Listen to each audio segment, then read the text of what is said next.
क्यों है, क्या नीड है उसकी मल्टीपल एक्सेस टेक्निक की।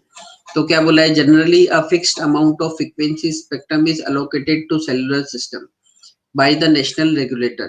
ठीक है, नेशनल रेगुलेटर यानी हर कंट्री की एक टेलीकम्युनिकेशन की एक गवर्नमेंट बॉडी रहती है, ठीक है, जो अटैच रहती है इंटरनेशनल लेवल की टेलीकम्युनिकेशन की बॉडी के साथ, और वहां से उनको क्या है कंट्री वाइज स्पेक्ट्रम मिलता है, जो क्या रहता है फिक्स रहता है, fix amount of frequency spectrum.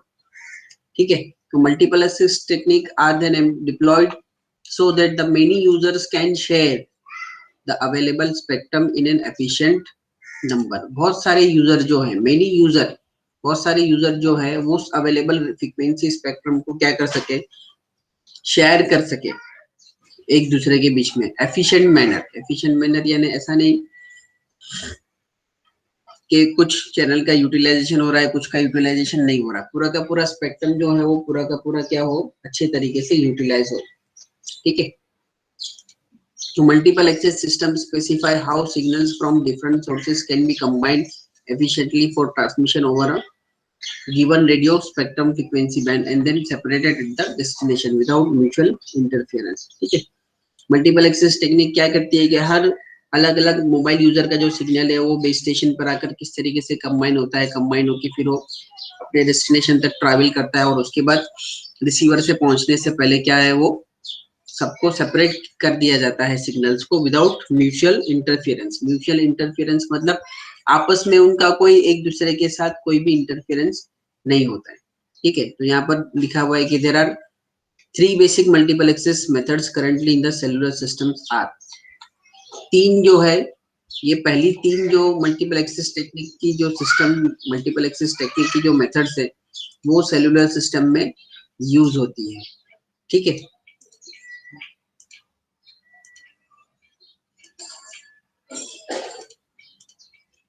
FDA में frequency division multiple access technique, TDA में time division multiple access technique, code division multiple access technique CDA में, और मल्टीपल एक्सेस में और एक है एसडीए में space division multiple access technique, मगर सेलुलर सिस्टम में उसका इतना यूज नहीं है। तो मेन डायग्राम के अंदर ये 3 जो है 1 2 3 एफडीए में, टीडीए में और सीडीए में का डायग्राम है, उसको थोड़ा आप समझो। अब डीसीएस में आपको था, आप समझे होंगे कि नहीं समझे होंगे पता नहीं। सबसे पहला मेन जो है वो क्या है, ये टेक्निक को लाने की जरूरत क्यों पड़ती है, तो fixed amount of frequency spectrum है हमारे पास। ठीक है, और उसकी डिमांड बहुत ज्यादा है, यूजर बहुत ज्यादा है, तो हम ये टेक्निक यूज करके क्या करते हैं, many users can share the available spectrum in an efficient manner. अभी मैं ये देखो हाईलाइट कर करके आपको जो बता रहा हूँ इसको ध्यान में रखो, वीडियो रिकॉर्ड भी हो रहा है, इसको सुनेंगे तो आपको ऑलरेडी इंपॉर्टेंट पॉइंट्स मिल जाएंगे। बाद में आप जब पढ़ने बैठेंगे आपको लगेगा आंसर बहुत बड़ा है, सर से पूछो इंपॉर्टेंट पॉइंट्स क्या है, तो इससे अच्छा अभी ये रिकॉर्डेड वीडियो देखेंगे तो आपको इंपॉर्टेंट पॉइंट्स ऑलरेडी मिल जाएगा। अदरवाइज नोटबुक और पेन लेके बैठो, और जो जो मैं हाईलाइट करते रहता हूँ, जिसपे मैं जोर देते रहता हूँ, एटलीस्ट वो पॉइंट लिखते जाओ, ऊपर टॉपिक का नाम फिर नीचे वो पॉइंट्स लिखते जाओ, ताकि जब आप पढ़ेंगे, आपको जब नोट्स मिलेगी, आप जब पढ़ेंगे तो आपको वो पॉइंट्स उसमें, वो पॉइंट्स को बाजू में रखो और नोट्स को पढ़ते जाओ, तो वो पॉइंट्स आपको उसमें मिल जाएंगे, तो ऑटोमेटिक आपका आंसर बनते जाएगा, आपका कॉन्सेप्ट भी क्लियर होते रहेगा। ठीक है, पहले यहाँ पर इसका प्रॉब्लम बताया गया, फिर उसका सॉल्यूशन, और उसके बाद उसको इम्प्लीमेंट कैसा किया जाता है। तो वो अलग अलग सिग्नल्स को क्या करते हैं, हम कंबाइन करते हैं एफिशिएंटली, फिर ट्रांसमिट करते हैं जो गिवन हमारे पास रेडियो फ्रीक्वेंसी बैंड रहता है उसके ऊपर, और फिर डेस्टिनेशन पे उनको हम सेपरेट करते हैं विदाउट म्यूचुअल इंटरफेरेंस। तो ये सब करने के लिए 3 मेथड्स हैं, वो कौन से हैं, एफडीए में, टीडीए में एंड सीडीए में। अब नॉर्मली देखो कि तीनों डायग्राम में एक्स एक्सिस के ऊपर क्या है, फ्रीक्वेंसी है। तीनों डायग्राम में एक्स एक्सिस के ऊपर क्या है, यहाँ पर फ्रीक्वेंसी, फ्रीक्वेंसी और फ्रीक्वेंसी। ठीक है, अब ये इतना स्पेक्ट्रम जो है वो हमको उन्होंने उठा के दे दिया, यहाँ से लेकर यहाँ तक का जो स्पेक्ट्रम है वो उन्होंने हमको उठा के दे दिया। ठीक है, किसने, ये जो बॉडी है फेडरेशन कमीशन ऑफ एफसीसी इसको बोलते हैं, फेडरेशन कम्युनिकेशन कमीशन की जो बॉडी है, एक उन्होंने एग्जांपल लेके बताया कि भाई जैसा यूएस कंट्री है तो उसकी बॉडी क्या है, एफसीसी, फेडरल कम्युनिकेशन कमीशन। उसी तरीके से मेन इंटरनेशनल लेवल की जो बॉडी है उसको ETSI कहते हैं, दो नाम है, और दूसरा है मेन, उसका मेन नाम जो है उसका है ITUT, ITU-T,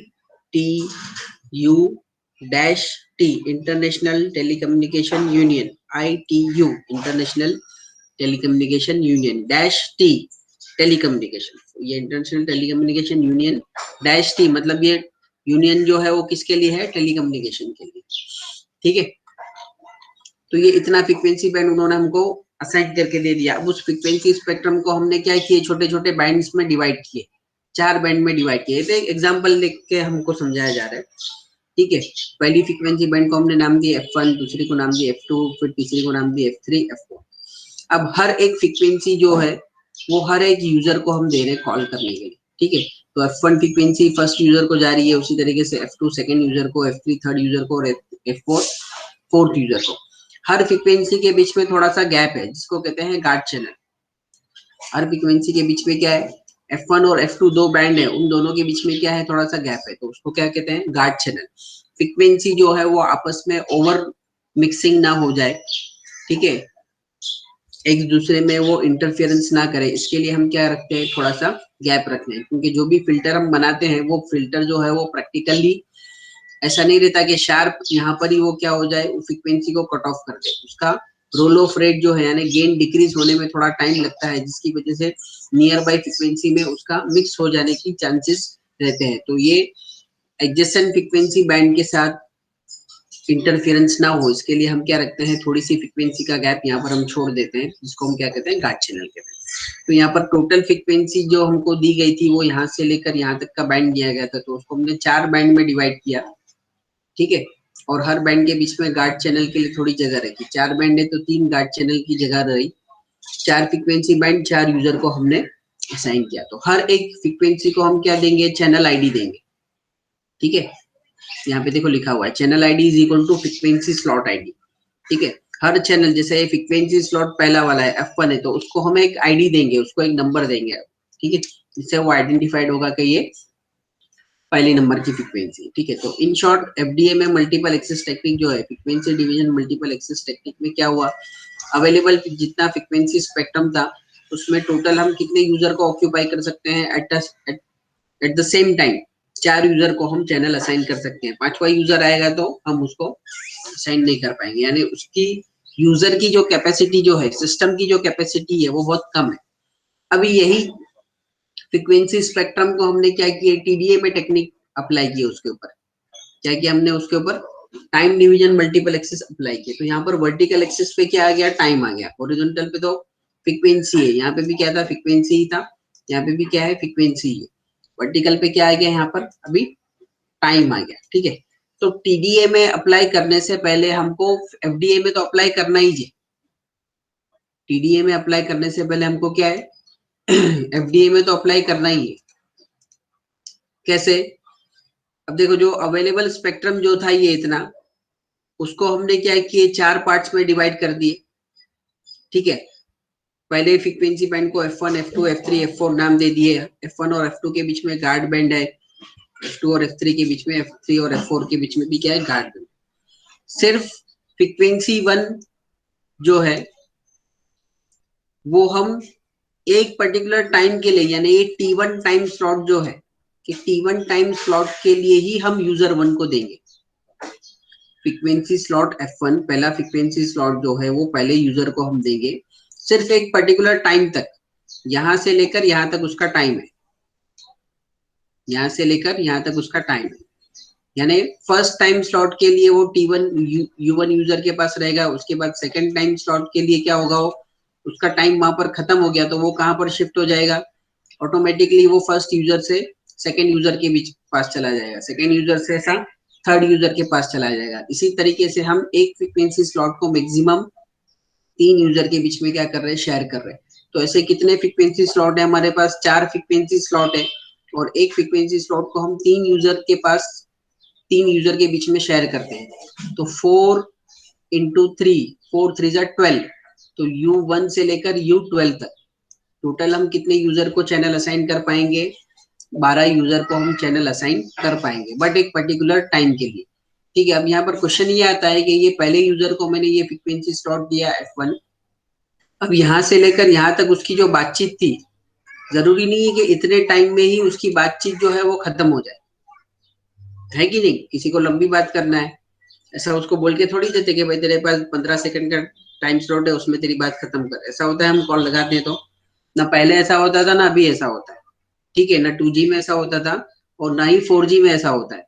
तो उस टाइम पे क्या होगा, तो उस टाइम पे क्या होगा ये आपको जवाब आना चाहिए। यूजर वन को मान लो हमने ये पहला वाला स्लॉट दिया F1, अब यूजर वन की बात अभी भी चालू ही है, तो ये जो स्लॉट है F1 वो शिफ्ट होके यूजर टू के पास तो चला जाएगा, मगर यूजर वन को दूसरा कोई स्लॉट असाइन होगा, ठीक है? तो हर स्लॉट एक स्पेसिफिक टाइम पीरियड के लिए यूजर के पास रहेगा, उसके बाद वो स्लॉट जो है वो चेंज होते रहेगा, तब तक वो उसको स्लॉट चेंज हो के दूसरा दूसरा स्लॉट मिलते रहेगा। कब तक? जब तक उसकी बात पूरी खत्म नहीं होती, जब तक वो कॉल एंड नहीं करता। तो ये एक टाइम स्लॉट हट के फिर दूसरा स्लॉट आता है, फिर दूसरा स्लॉट हट के तीसरा, चौथा, पांचवा, ऐसे अलग अलग फ्रीक्वेंसी के स्लॉट यूजर के पास आते रहते हैं। इसको टेक्निकली क्या कहते हैं पता है? होपिंग कहते हैं, होपिंग, HOPPING, होपिंग। और उसका पूरा नाम जो है वो क्या है? Frequency hopping. उसका पूरा नाम जो है वो क्या है? फ्रीक्वेंसी होपिंग कहते हैं उसको। DCS में पढ़े रहेंगे, slow frequency hopping, fast frequency hopping, last chapter में था वो। स्प्रेड स्पेक्ट्रम टेक्निक जो है, DSSS, direct spread spectrum technique जो है, उसमें ये टॉपिक था, स्लो फ्रीक्वेंसी होपिंग और फास्ट फ्रीक्वेंसी होपिंग। ये नाम सुने कि नहीं सुने?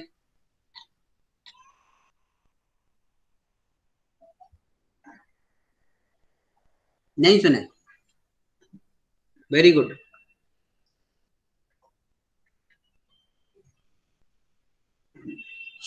तो चैप्टर रह गया था, क्या हुआ था लॉकडाउन की वजह से?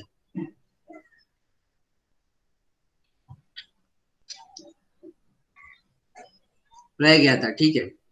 जो लास्ट ईयर वाले स्टूडेंट हैं, रिजवान और आरिफ फारूकी, वो लोग तो सुने रहेंगे, क्योंकि लास्ट ईयर तो लॉकडाउन नहीं था जब आप लोग सेकंड ईयर में थे। किसका सर? ठीक है, चलो।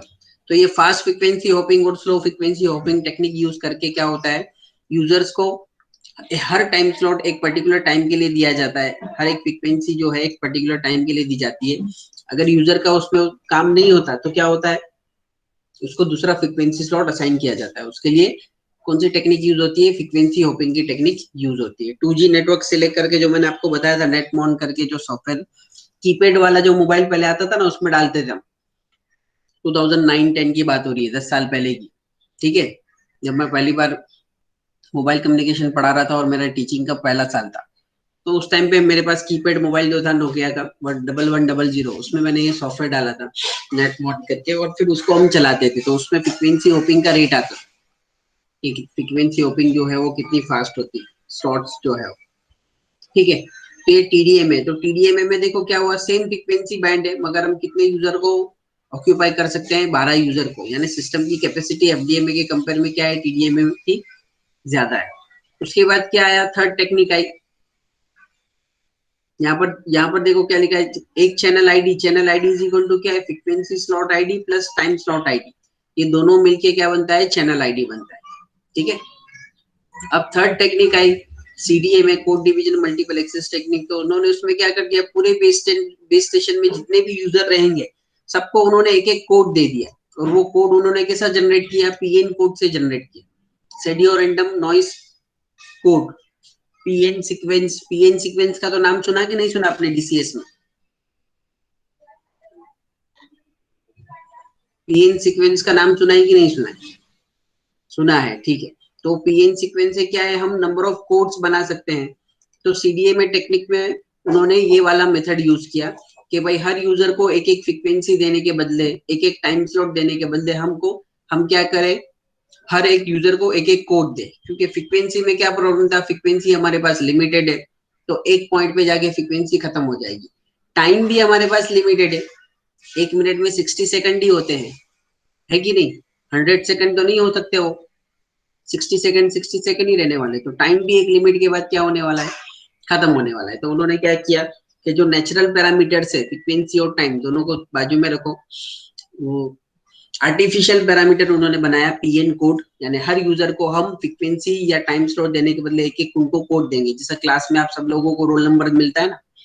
तो सीडीए में टेक्निक को समझने के लिए एक सिंपल एग्जांपल है कि हम टॉकीज में जाते हैं, पिक्चर देखते हैं मल्टीप्लेक्सर में, तो एट द सेम टाइम 3 से 6 का शो है, ठीक है, तो 3 से 6 के शो में 50 सीट है वो मल्टीप्लेक्सर की, तो 3 से 6 में वो 50 लोग at the same time same resources को एक्सेस करते हैं। एक ही स्क्रीन को देखते हैं ना, 50 के 50 के लिए अलग अलग 25 स्क्रीन होती है, 50 स्क्रीन होती है, एक ही स्क्रीन होती है, एक ही स्क्रीन होती है, मतलब रिसोर्सेज सेम है, वही टाइम रहता है सबका, टाइम भी सेम है, यानी रिसोर्सेज मतलब यहाँ पर हमारे पास रिसोर्सेज के तौर पे क्या है, फ्रीक्वेंसी हमारा रिसोर्स है, ठीक है, तो रिसोर्स सेम रहता है और टाइम भी सेम रहता है, शो का जो टाइम रहता है दोनों सेम रहते हैं, मगर फिर भी सब लोग सेम टाइम पर सेम रिसोर्सेज को एक्सेस करते हैं एक साथ।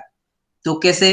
क्योंकि हर एक के पास अपना सीट नंबर रहता है, टिकट के ऊपर क्या रहता है, सीट नंबर रहता है, ठीक है। जिस तरीके से आप एक ही टाइम पर एक ही क्लास में एक ही बोर्ड के ऊपर लेक्चर सुनते हो ना, तो उसी तरीके से कोड डिवीजन मल्टीपल एक्सेस में सेम फ्रीक्वेंसी सब यूजर जो है वो सेम टाइम पर एक्सेस कर सकते हैं, क्योंकि हर यूजर के पास अपना जो सीट नंबर रहता है, अपना कोड रहता है अलग अलग, ठीक है। और वो कोड किससे जनरेट करते हैं हम, पीएन सीक्वेंस से जनरेट करते हैं। पीएन सीक्वेंस वाला जो मेथड है उसको अप्लाई करके हम वो कोड को क्या करते हैं, जनरेट करते हैं, ठीक है। तो यहाँ पर चैनल आईडी क्या बनता है, पीएन कोड बनता है, यहाँ पर चैनल आईडी क्या बनता है, जो पीएन कोड रहेगा उस यूजर का वो उसका चैनल आईडी बनेगा, ठीक है। तो एफएक्स क्या है, फ्रीक्वेंसी स्लॉट, टी मतलब टी एक्स मतलब टाइम स्लॉट, एक्स मतलब वेरिएबल रहेगा 1 2 3 4 5, इसी तरीके से पीएन कोड 1 2 3 सी एक्स, और यूएक्स मतलब यूजर नंबर, ठीक है। ये ऊपर जो यू टी एफ जो भी टर्मिनोलॉजी यूज हुई है उसको यहाँ पर डिफाइन किया गया है। समझ में आ रही है बात? तो यहाँ पर देखो कोई स्लॉट स्क्वायर बॉक्स ऐसा कुछ नहीं है, पूरी की पूरी फ्रीक्वेंसी जो है वो ये पहले यूजर के पास है, पूरी की पूरी फ्रीक्वेंसी जो है वो दूसरा यूजर भी वही फ्रीक्वेंसी यूज कर रहा है, तीसरा यूजर भी वही यूज कर रहा है, क्योंकि एक सेल के अंदर 1.25 मेगाहर्ट्ज का बैंडविड्थ रहता है, वही सेल के अंदर जितने भी यूजर है सब वही फ्रीक्वेंसी को एक्सेस करते हैं सीडीएमए में, मगर हर यूजर को बेस स्टेशन जो है वो डिफरेंशिएट करता है, सेलुलर सिस्टम जो है वो डिफरेंशिएट कर सकता है, क्योंकि हर यूजर को वो आइडेंटिफाई किसके बेसिस पे करता है, ना ही उसकी फ्रीक्वेंसी ना ही उसका टाइम स्लॉट, बल्कि उसके कोड के हिसाब से उसको आइडेंटिफाई करता है। तो उसके लिए सीडीएमए टेक्नोलॉजी जो है वो सबसे ज्यादा उसकी सिस्टम की कैपेसिटी है, जो सबसे ज्यादा यूजर हैंडल कर सकती है, मैक्सिमम यूजर्स को हैंडल कर सकती है, इससे सेलुलर सिस्टम की कैपेसिटी जो है वो क्या हो जाती है, इंक्रीज हो जाती है, ठीक है। तो ये तीनों मल्टीपल एक्सेस टेक्निक, इसका एक्सप्लेनेशन यहाँ पे दिया हुआ है ब्रीफ में, फिर ये कंपैरिजन दिया हुआ है, कॉन्सेप्ट क्या है, की रिसोर्सेज क्या है, एफडीएमए में फ्रीक्वेंसी है, टीडीएमए में वो एक्टिव टाइम पीरियड है, और सीडीएमए में कोड है। शेयरिंग ऑफ रिसोर्सेज में यहाँ पर फ्रीक्वेंसी शेयर होता है, यहाँ पर अवेलेबल फ्रीक्वेंसी शेयर होती है एक पर्टिकुलर टाइम पीरियड के लिए, ठीक है। और यहाँ पर क्या होता है, कोड, बैंडविड्थ, ये से पॉइंट्स दिए हुए हैं, सिस्टम की फ्लेक्सिबिलिटी, सिस्टम कॉम्प्लेक्सिटी, एफडीएमए कम कॉम्प्लेक्स है, टीडीएमए एफडीएमए सीडीएमए के कंपेयर में कम कॉम्प्लेक्स है, मगर एफडीएमए से ज्यादा है, और ये दोनों के कंपेयर में टीडीएमए और एफडीएमए के कंपेयर में सीडीएमए ज्यादा कॉम्प्लेक्स है। इस तरीके का क्वेश्चन पूछ सकता है, describe the use of multiple access technology, list multiple access technology use for cellular system, ठीक है। अब ये वाला टॉपिक जो था ये हमने कवर किया, ये थोड़ा एक्स्ट्रा हम पढ़ रहे हैं, ठीक है। सिलेबस में से आई स्कीम में से इसने इसको निकाल दिया है, मगर थोड़ा मैं यहाँ पर ले रहा हूँ ताकि आपको थोड़ा कॉन्सेप्ट समझने में आसानी हो, क्लियर हो, क्योंकि आगे अभी बार बार आते रहेगा टीडीएमए सीडीएमए, टीडीएमए सीडीएमए। अभी जब हम थर्ड चैप्टर पढ़ेंगे तो जीएसएम पढ़ेंगे उसमें, और IS 95 पढ़ेंगे, तो IS 95 पूरा सीडीएमए बेस्ड है और जीएसएम पूरा टीडीएमए बेस्ड है, तो बार बार आपको टर्मिनोलॉजी आएगी तो आप कंफ्यूज ना हो, थोड़ा तो एटलीस्ट आपको आइडिया है, ठीक है। उसके बाद बेसिक सेलुलर सिस्टम ऑपरेशन जो है वो कैसा होता है, ठीक है। तो उसका ये डायग्राम है, बहुत सारे उसके डायग्राम है सेलुलर सिस्टम के, ठीक है, जिसमें से ये एक सिंपल डायग्राम है जो रेफरेंस बुक का ही है, राज पंड्या करके जो रेफरेंस बुक है उसका है, ये आप रिफर कर सकते हैं वो बेसिक सेलुलर सिस्टम को समझने के लिए, या हमने जो फर्स्ट चैप्टर में यूज किए थे वो भी आप यूज कर सकते हो, ठीक है, सेलुलर सिस्टम को डिफाइन करने के लिए। तो बेसिकली सेलुलर सिस्टम के अंदर सेल है, ठीक है, हर सेल के अंदर क्या है, एक बेस स्टेशन है, हर सेल के अंदर क्या है, एक बेस स्टेशन है, और सब बेस स्टेशन जो है, 4 सेल का यहाँ पर एग्जांपल लिया गया है, चारों सेल का जो बेस स्टेशन है वो किसके साथ कनेक्टेड है, एमएससी के साथ कनेक्टेड, किसके साथ कनेक्टेड है, एमएससी के साथ कनेक्टेड। यहाँ पे भी ये डायग्राम है सेम, ठीक है, चारों सेल का बेस स्टेशन जो है वो किसके साथ कनेक्टेड है, एमएससी के साथ कनेक्टेड है। एमएससी किस किस के साथ कनेक्ट रहता है, एक तो एक एमएससी जो है वो दूसरे एमएससी के साथ कनेक्ट रहता है, सेम कंपनी का, ठीक है, जैसा कि फॉर एग्जांपल, क्योंकि एमएससी की भी एक कैपेसिटी होती है, 2G तक एमएससी की कैपेसिटी कितनी थी, 1 लाख यूजर की थी। तो मान लो अभी एयरटेल का हम एग्जांपल लेते हैं, तो एयरटेल की क्या सिर्फ 1 लाख यूजर तो नहीं होंगे पूरे बॉम्बे में, 10 लाख यूजर होंगे, तो एक एमएससी की कैपेसिटी कितनी है, 1 लाख यूजर की है, तो एयरटेल को कितने एमएससी लगाने पड़ेंगे बॉम्बे के लिए, 10 लाख यूजर है तो 10 एमएससी लगाने पड़ेंगे, तो वो 10 के 10 एमएससी जो है वो क्या होंगे, आपस में एक दूसरे से कनेक्ट रहेंगे, तो 10 के 10 एमएससी जो है वो क्या रहेंगे, आपस में एक दूसरे के साथ कनेक्ट रहेंगे, तो इसके लिए ये एमएससी जो है वो 2 अदर एमएससी के साथ कनेक्ट है। फिर एमएससी का एक इनबिल्ट एलिमेंट रहता है जिसको हम क्या कहते हैं, वीएलआर कहते हैं। इनबिल्ट एलिमेंट यानी it is the part of the MSc, diagram में इसको कभी अलग भी बताते हैं और कभी एमएससी के साथ भी बताते हैं, एमएससी के साथ में एकदम चिपका हुआ रहता है, ठीक है, तो इसको मोस्टली ऐसा बताया जाता है कि भाई it is the part of the MSc, ठीक है, उसको क्या कहते हैं, वीएलआर कहते हैं, क्या कहते हैं उसको, VLR, visitor location register. VLR का फुल फॉर्म क्या है, विजिटर लोकेशन रजिस्टर। ये तो आपको पता है, यहाँ सेल है, geographical area covered by the single base station, उसको हम सेल कहते हैं। बेस स्टेशन को क्या कहते हैं, base station will act as a bridge between the user and MSC, user और एमएससी के बीच में ब्रिज के जैसा काम करता है base station. Base station radio resources provide करता है उस पर्टिकुलर एरिया के अंदर जितने भी मोबाइल यूजर्स हैं उनके लिए, ठीक है। अब ये सब एक ही कलर का दिया हुआ है, देखो हर सेल का कलर जो है वो एक ही है, डार्क ग्रे कलर है, 4 सेल दिया है, चारों सेल का जो कलर है वो एक ही है, डार्क ग्रे कलर है, डार्क ग्रे कलर है मतलब ये चारों सेल जो है वो एक ही क्लस्टर के, चारों सेल जो है वो क्या है, एक ही क्लस्टर के हैं और एक ही एमएससी के साथ कनेक्टेड है। देखो हमने वो हैंड ऑफ वाले टॉपिक में देखा था, इंटर सिस्टम हैंड ऑफ, जिसमें एक सेल से दूसरे सेल के बीच में हैंड ऑफ होता है, मगर बेस तो बीएससी सेम रहता है, फिर एमएससी सेम रहता है, फिर एमएससी चेंज होता है, तो वहां पर भी ऐसा शेड दिया था उसने। तो ये चारों बेस स्टेशन जो है, चारों सेल का जो शेड है वो एक ही शेड है, ग्रे कलर का, डार्क ग्रे कलर का, मतलब ये चारों के चारों बेस स्टेशन को कौन हैंडल कर रहा है, एक ही एमएससी जो है वो हैंडल कर रहा है। फिर ये एमएससी दूसरे एमएससी के साथ कनेक्टेड है, मोबाइल टू मोबाइल कॉल रहेगा तो ये एमएससी दूसरे एमएससी के साथ कम्युनिकेट करेगा। और मान लो मोबाइल टू लैंडलाइन कॉल है तो मोबाइल से पहले जाएगा बेस स्टेशन, बेस स्टेशन से जाएगा वो एमएससी, एमएससी से फिर कहां पर जाएगा, लैंडलाइन है तो पीएसटीएन, लैंडलाइन फोन मतलब PSTN, public switching telephone network, उसके पास जाएगा। और एक एलिमेंट एमएससी के पास जो है वो क्या है, और एक एलिमेंट के साथ एमएससी कनेक्टेड है वो है एचएलआर। तो इन शॉर्ट एमएससी जो है वो 4 चीजों के साथ कनेक्टेड है, एक तो खुद एमएससी दूसरे एमएससी के साथ कनेक्टेड है, फिर वीएलआर के साथ कनेक्टेड है जो उसका पार्ट है, कभी कभी वो पार्ट ऑफ द एमएससी रहता है, कभी कभी अलग से भी रहता है, ठीक है। दूसरा वीएलआर हो गया, विजिटर लोकेशन रजिस्टर। तीसरा लैंडलाइन नेटवर्क हो गया, यानी मोबाइल नेटवर्क लैंडलाइन नेटवर्क के साथ कनेक्टेड है, दो अलग अलग नेटवर्क है, ये पूरा अलग नेटवर्क है, ये पूरा हमारा सेलुलर सिस्टम है ये, ठीक है। और पीएसटीएन यानी लैंडलाइन टेलीफोन जो है वो पूरा अलग नेटवर्क है, पब्लिक स्विचिंग टेलीफोन नेटवर्क। तो यहाँ पर दो नेटवर्क के बीच में इंटरफेस होता है, वो आगे हम देखेंगे, ठीक है। मगर ये बताने का मकसद सिर्फ इतना है कि ये जो पूरा येलो कवर किया हूँ ये हमारा पूरा सेलुलर सिस्टम है और पीएसटीएन अलग नेटवर्क है। और चौथा एलिमेंट जो एमएससी जो कनेक्टेड है वो किसके साथ कनेक्टेड है, एचएलआर के साथ कनेक्टेड है, home location register, home location register. अब इसमें हमको सिर्फ ये दो नए एलिमेंट जो है एचएलआर और वीएलआर, उसका थोड़ा सा मैं आपको फंक्शन बता देता हूँ। एचएलआर और वीएलआर दोनों भी क्या है, डेटाबेस है, HLR और VLR जो है वो दोनों भी क्या है, डेटाबेस है, यानी उसके अंदर यूजर की जितनी भी इंफॉर्मेशन रहती है, पर्सनल आइडेंटिफिकेशन नंबर है, IMEI नंबर है, IMSI नंबर है, उसको कौन सी चैनल असाइन की गई है, वो कौन से लोकेशन में, उस लोकेशन का कोड क्या है, वो कौन से टावर के साथ कनेक्टेड है, वो टावर का कोड क्या है, ये जितनी भी सारी इंफॉर्मेशन जो है, white list, black list, grey list, ये जितनी लिस्ट रहती है सेलुलर सिस्टम के पास, जो मोबाइल चोरी हो जाता है ना वो ब्लैक लिस्ट में जाते हैं, जो नॉर्मल यूजर रहता है वो व्हाइट लिस्ट में रहता है। ठीक है, तो ये सब जो डेटाबेस जो है वो HLR के अंदर जो है स्टोर रहता है। HLR और VLR मैंने क्या बताया, दोनों भी डेटाबेस है, तो दोनों के डेटाबेस के टाइप में थोड़ा सा फर्क है। HLR जो है वो है स्टैटिक डेटाबेस, HLR के पास जो है वो क्या रहता है, स्टैटिक डेटाबेस रहता है, यानी कांस्टेंट डेटा रहता है।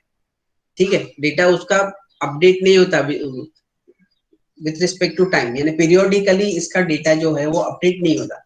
जैसे आप कोई नया मोबाइल का सिम कार्ड हम खरीदने जाते हैं तो हम आधार कार्ड देंगे, ID प्रूफ देंगे, हमारा उसमें एड्रेस रहेगा, फिर वो सिम कार्ड का नंबर, मोबाइल नंबर और कुछ सिक्योरिटी नंबर जो है, साइफर की वगैरह जो है, आइडेंटिफिकेशन नंबर वगैरह जो सिस्टम कुछ जनरेट करता है, वो सब जितनी भी डिटेल है, नंबर है, वो सब यहाँ HLR के अंदर क्या होगा, स्टोर होगा परमानेंटली।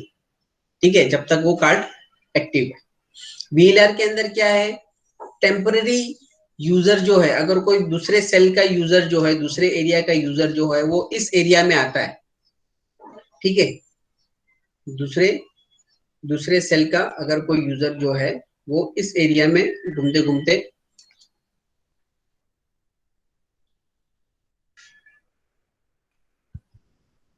ये सेल का कोई यूजर जो है वो घूमते घूमते ये एरिया में आ गया। ठीक है, अब इसका MSC अलग था, अब वो आ गया इधर, तो इधर का बेस स्टेशन क्या करेगा, MSC को बताएगा कि भाई एक नया यूजर आया है, तो MSC क्या करेगा, उसके VLR को बोलेगा कि भाई इसका डेटाबेस जो है, ये पर्टिकुलर यूजर जो अभी हमारे हमारे एरिया में जो आया है, रोमिंग में आया है, उसका डेटा तू लेकर आ। तो ये VLR रिक्वेस्ट जनरेट करेगा अदर MSC के पास, वहां उसका जो HLR रहेगा उससे उसका डेटा लेकर आकर अपने पास कॉपी करके रखेगा। यानी इन शॉर्ट कहने का मतलब ये है कि जो भी यूजर रोमिंग में रहता है, जैसे अभी हम मुंबई में रहते हैं, अभी हम गए पुणे, ठीक है, तो पुणे में गए तो क्या होगा, हमारा डेटा पुणे के HLR में नहीं रहेगा, हमारा डेटा कहाँ पर है, मुंबई के HLR में। ठीक है, हम पुणे जाएंगे तो बॉम्बे के HLR से डेटा कॉपी होके पुणे के VLR में जाएगा, पुणे के VLR में रहेगा, और कब तक वहां पर रहेगा, जब तक हम पुणे में रहेंगे। जैसे हम पुणे छोड़कर वापस मुंबई आ जाएंगे या कहीं और आगे चले जाएंगे, तो वो VLR क्या करेगा, देखते रहेगा कि वो यूजर इधर है, तब तक डेटा अपने पास रखेगा, उसका ऑथेंटिकेशन करने के लिए, वेरिफिकेशन करने के लिए, उसको कॉल ट्रांसफर करने के लिए, उसका कॉल कनेक्ट करने के लिए अपने पास डेटा रखेगा। जैसे ही यूजर वो एरिया छोड़ के चला जाएगा तो VLR क्या करेगा, उस डेटा को डिलीट कर देगा। तो इसके लिए VLR का जो डेटा है उसको हम क्या कहते हैं, डायनामिक डेटा कहते हैं। स्टैटिक डेटा नहीं है VLR के पास, VLR के पास क्या है, डायनामिक डेटा है। कोई नया यूजर हमारे एरिया में आएगा, रोमर बन के रोमिंग में आएगा, तो उसका डेटा VLR अपने पास स्टोर करेगा, कब तक, जब तक वो यूजर उस एरिया में है तब तक। उसके बाद जैसे ही वो यूजर उस एरिया को छोड़ देगा तो VLR उस डेटा को क्या कर देगा, डिलीट कर देगा। ठीक है, तो VLR का जो डेटाबेस है वो हमेशा क्या होते रहता है, अपडेट होते रहता है। ठीक है, HLR का डेटाबेस जो है वो अपडेट नहीं होता, स्टैटिक डेटाबेस है उसके पास। ठीक है, तो ये जादू जो है, VLR को कैसा पता चलता है कि कोई नया यूजर आया, और वो किस तरीके से उसके HLR तक पहुंचता है और वहां से उसका डेटा लेकर आता है, और VLR को फिर ये कैसा पता चलता है कि अभी वो यूजर चला गया और फिर उसको अपना डेटा जो है वो डिलीट कर देना है। ठीक है, तो ये सब चीजों को क्या कहते हैं, ये सब जो जादू है ना, ये जादू को क्या बोलते हैं पता है, इसको कहते हैं लोकेशन अपडेट।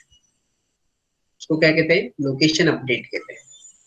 ठीक है, ये लोकेशन अपडेट, लोकेशन अपडेट के हिसाब से उनको पता चलता है कि वो यूजर एक नया यूजर एरिया में आया है या नया यूजर एरिया छोड़ के चला गया है। तो इसका डायग्राम आएगा पूरा के लोकेशन अपडेट का प्रोसीजर जो है वो किस तरीके से होता है GSM में।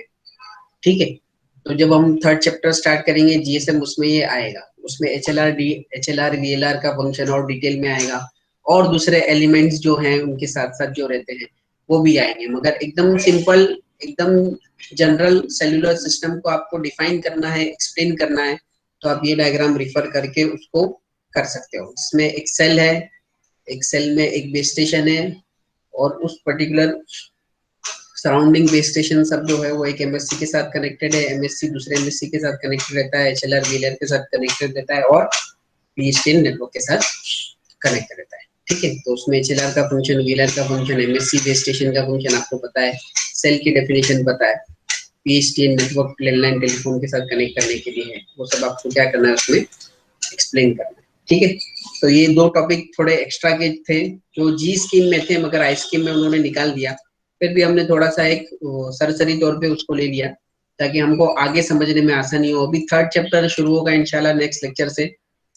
ठीक है। अभी ये दो टॉपिक जो मैंने पढ़ा है, इसमें किसी को कोई डाउट, कोई क्वेश्चन है तो पूछ सकता है।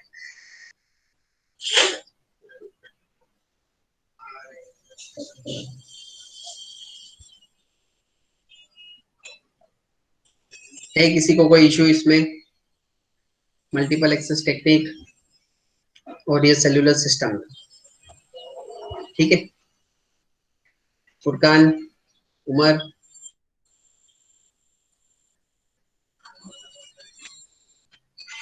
माफकर,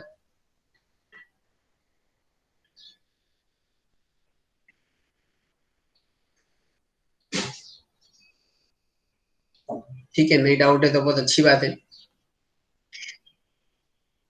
ठीक है। तो इंशाल्लाह नेक्स्ट लेक्चर, कल फ्राइडे लेक्चर है, तो इंशाल्लाह उसमें हम हमारा थर्ड चैप्टर स्टार्ट करेंगे। आप लोग लीव हो सकते हैं।